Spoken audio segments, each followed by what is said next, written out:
lots and lots of dollars and hurt having to actually pick up and carry patients. The wheel stretchers and the stair chairs have done a great job of reducing those injuries. However, they haven't ended them because you got to get the patient to that wheel stretcher, and you can't always get the wheel stretcher to the patient. You've got to manually lift and carry that patient, and you got to use all those weird, awkward lifting techniques to get the patient where you need them to be. That's what's causing so many injuries. So that's what this does. It can be used in 6 different ways.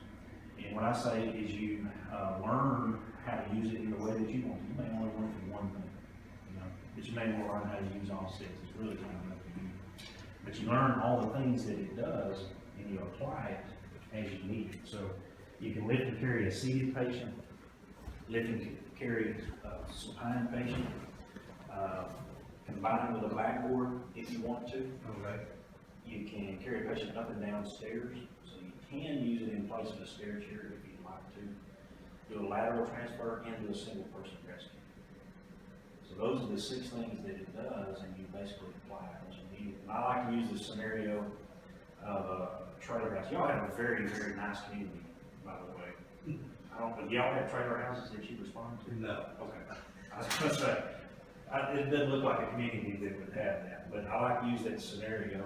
If you've got a 400-pound patient in the back bedroom of a really small home, and there's no way you're going to get that wheel stretcher where the patient is, you've got to carry the patient out.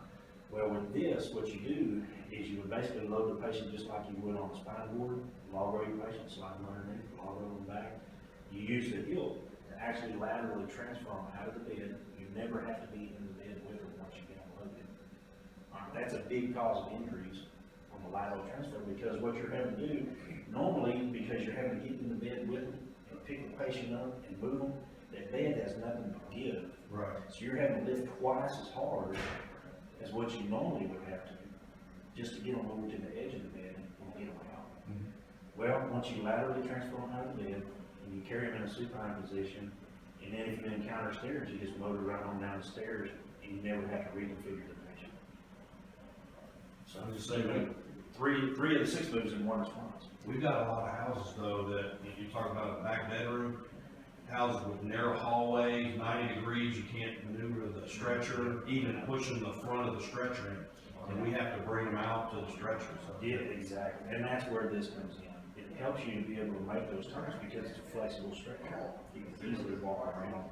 Even with a spine board, if you were having, backboarded, you would have to basically foot them, stand them up, turn them, and then go back down. If you got to make that 90-degree turn. This is it, right here. Mark actually saw this whenever we launched in EMS World 2013, That sounds about 2012. somewhere in there. So it's been about 3.5 years. Like I said, we lost about a year after that explosion. Mm-hmm. But he saw the original. This is vastly improved from what he saw. Deploys really quickly. Now, when you first look at it, it looks like there's a lot going on. In reality, there's not, and I'll explain that to you. There are really only 3 components to this whole stretcher. Those 3 components are repeated in different areas so that you can use it as you need it. You've got base handles, extenders, and safety straps, and I'll show those to you. These are your low lift base handles, medium lift base handles, high lift base handles. And you have extenders and safety straps.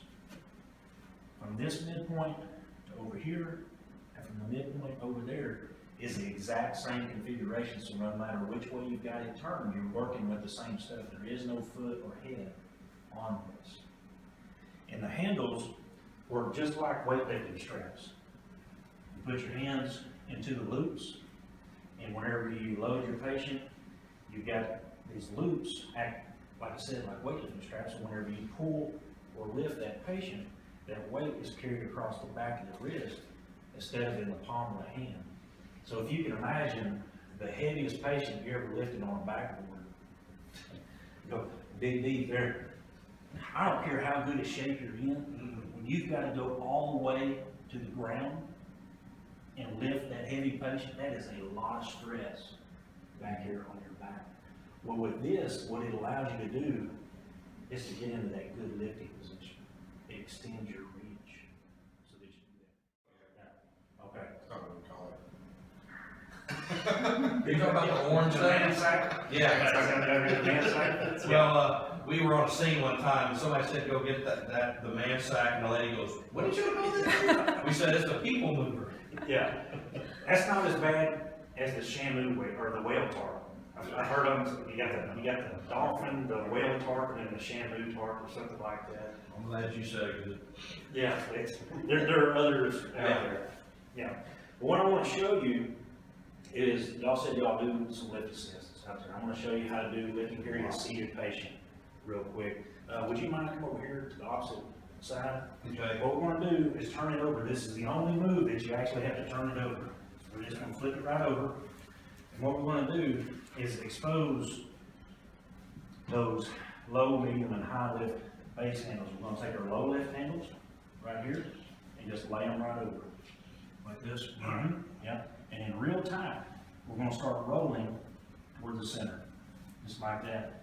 And in a couple of rows, we'll expose those brown medium lift handles. If your patient, for whatever reason, was lower than where you're having to stand, you may want to use those medium lift handles. Or if you had a really wide patient, you may want to use the low lift handles. It's really kind of your option. We're going to continue on until we find those high lift handles. So you just continue to roll. When you see those green high lift handles, just pull them from the Velcro tab. Like this. All right, you're right there. Okay. Now you see what we've done is we've basically created a small cradle right here.